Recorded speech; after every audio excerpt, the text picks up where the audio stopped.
particularly mention His Excellency, the Executive Governor of Oyo State, Senator Abiola Mobi, ably represented by the Commissioner for Commerce, Trade and Industry, Mr. Taibat Ayoni Akaba.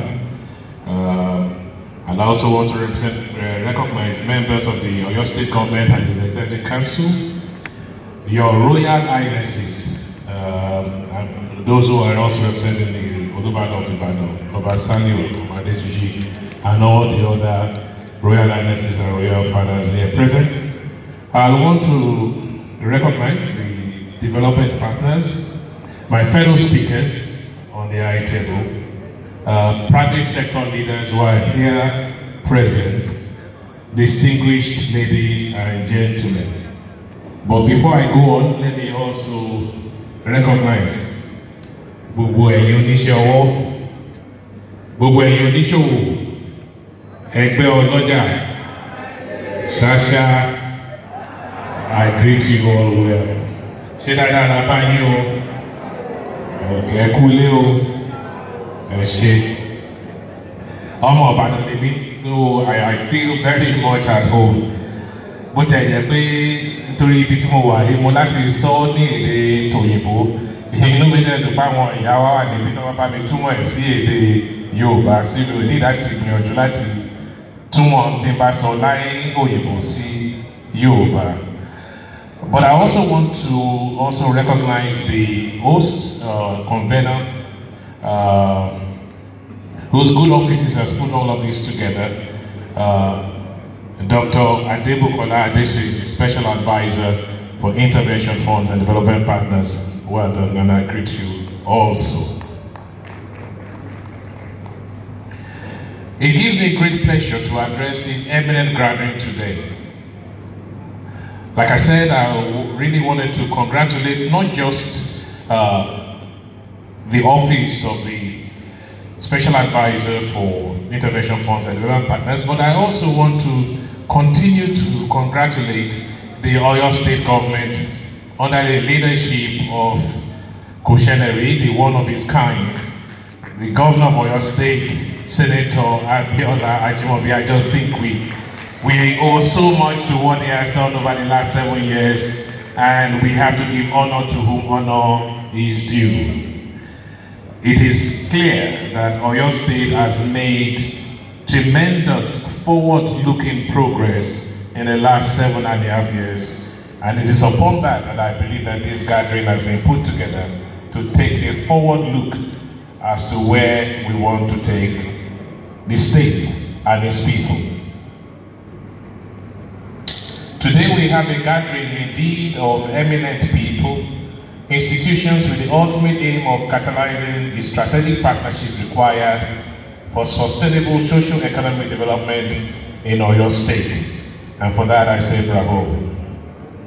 Secondly, as I have welcomed all speakers, panelists, and participants of the Administration Forum, geared towards moving forward the established and undisputable progress being made in Oyo State through the necessary contributions of development partners. Development partners come in many forms, and I am not going to take our time to describe or define who they are. In fact, we've seen some of them here today, like the World Bank, development agencies, like the Export Development Agency, and other development partners here present. The partnership between the government and partners has been and remains invaluable. When rightly stimulated, as it has been done in Oyo State to date, it does make significant impact on the socio-economic well-being of the society and its people. My mission here today is quite simple, in that it's merely delivering a goodwill message following in the footsteps of those who have spoken ahead of me.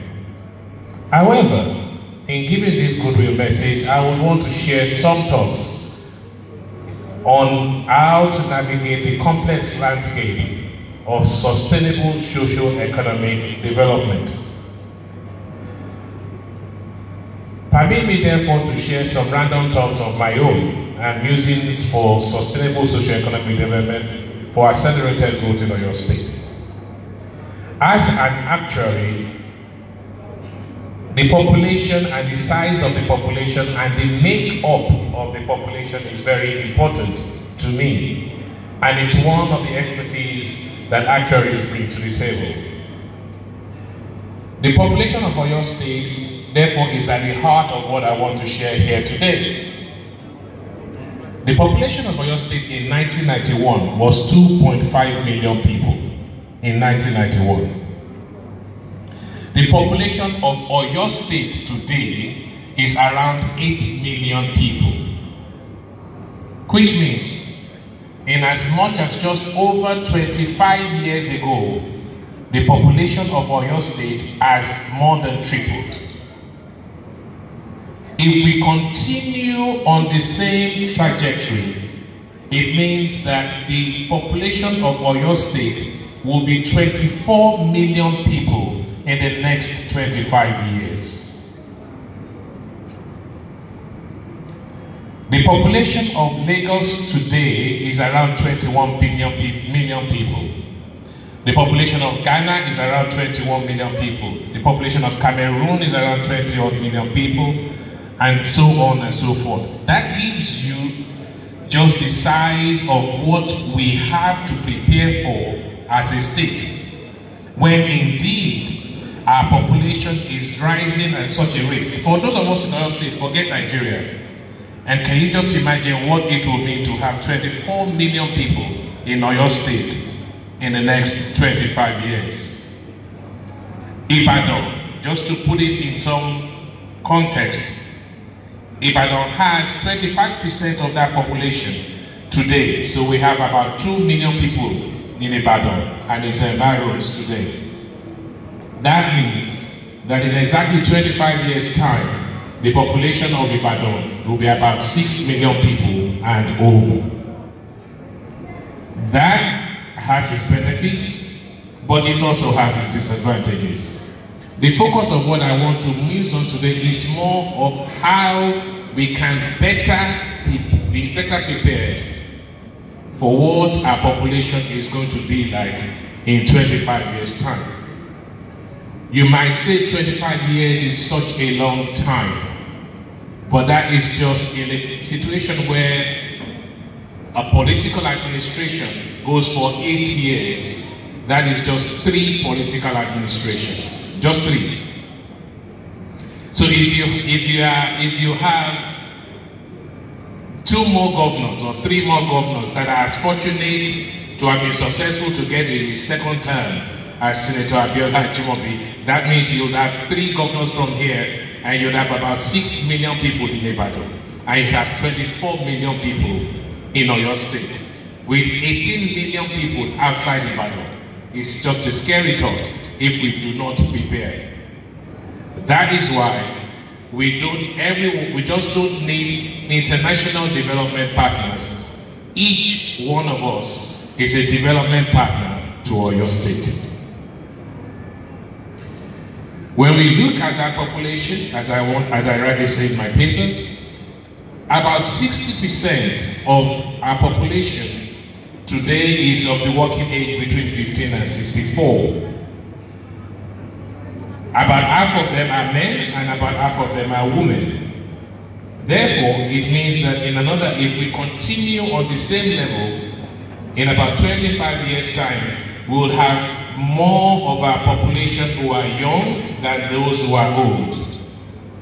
And that means that we have to prepare for what employment we are going to be able to provide to that population. If we don't, it doesn't mind thinking about what would happen. However, you might say to me 25 years is such a long time away. But each year we are adding 250,000 people to our population as we stand today. That is a large number, and that means we have to start thinking about schools. What schools do we have to put in addition to the schools we already have? What healthcare systems do we need to have in place? What other infrastructures do we need to create in order to be able to provide for these ones. I was speaking to one of the speakers a few moments ago, and she says, Oyo State as well as Nigeria's issues is so complex it can be overwhelming. That is true. But I am one that believes that there should be two tracks. The track of the people now and how we meet today's needs, and the track of how we prepare for the children to be born tomorrow and the future generation after that. I am one for saying, use 20% of your resources today, but use 80% of your resources, including time, for preparing for the tomorrow that you want. It's okay to be hungry today, but even if you're hungry today and you put your strength into tomorrow, you will have a better tomorrow than you had today. Therefore, this is all at the heart of pushing for an accelerated growth. And taking a look at that population, we have to understand, therefore, that our economy needs to grow. The economy of Oyo State needs to grow. The economy of Ibadan needs to grow. How do we face that challenge? I believe that how we face that challenge is part of what we'll be deliberating over the next 2 days. And that deliberation is absolutely important. One of the things that we can look forward to is important to know that there will be continued migration of our best minds to economic vibrant parts of Lagos State if we do not provide an employment for people here at home. One of the two things that is interesting to us is that we have key infrastructure developments, like the improvement of the Lagos-Ibadan Expressway and a new rail link between Lagos and Ibadan. These two will be vital to not only stemming the leakage of our people away from Oyo State, but it has the potential of stimulating the socio-economic development of Oyo State and its accelerated growth. However, we need all to have a brainstorming session together on how we can take advantage of these new infrastructure developments in a very new way. A pertinent question, therefore, is how do we take advantage today and tomorrow for the well-being of our people? What are the implications of this accelerated, improved link to Lagos, which is Lagos has 66%, 2/3 of the entire GDP of Nigeria. That means the GDP of Lagos is around $240 billion. And the GDP of Ibadan, or Oyo State, is only $2 billion. Less than 1% of the value of the GDP of Lagos State. We need not just to export outside the country. Oyo State needs to export to Lagos State so we can bring some of the wealth in Lagos State into Oyo State. Some of the ways that we can do that is we can look at how to develop real estate that can accommodate the people who cannot find a home in Lagos.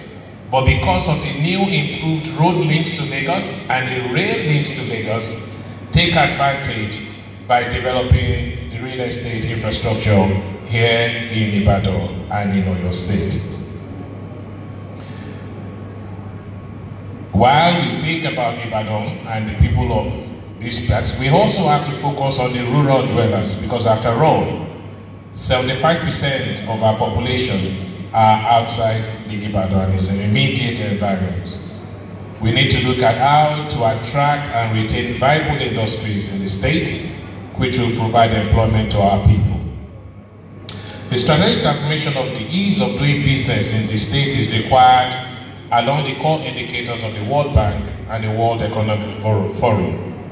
Indeed, it is such strategic considerations that will make Oyo State an investment destination of choice.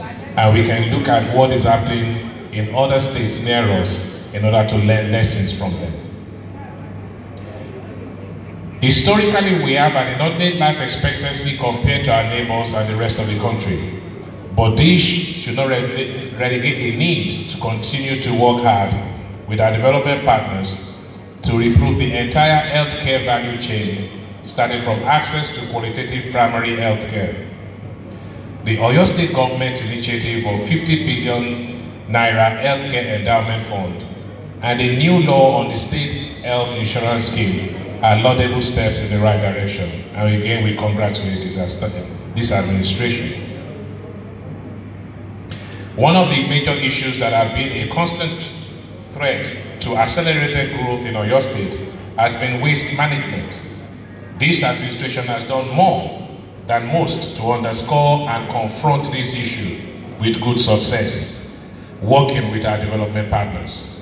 This is another area where institutional partners have played an important role, and we continue to look forward to how they will work with the citizenry and governing administration to ensure that this can be turned around into a positive for the state, in particular looking at innovative ways of turning waste into energy and creating employment for our people. Agriculture is important to us, and that is an area in which we have done well, and an area in which we should look together over the next 2 days about how we can take advantage of our agrarian society, in particular when we consider some of the remarks of our colleagues from the export agency. As I finish my short address, I'd like to make this point also. Restructuring of Nigeria, which is now a matter of when rather than if. It promises great opportunities for our local economy, and we must prepare ahead of time or now to take advantage when it occurs. And I know that there's some good work already being done under the Dawn Commission. Our development partners therefore do have a complementary role to play in helping to develop the intellectual capacity required to achieve this strategic move among others. These issues, amongst others, is what I believe we'll be discussing over the next few days. I therefore once again congratulate everyone and wish you happy deliberations over the next 2 days. God bless Oyo State, God bless Nigeria, and God bless you all. Thank you very much.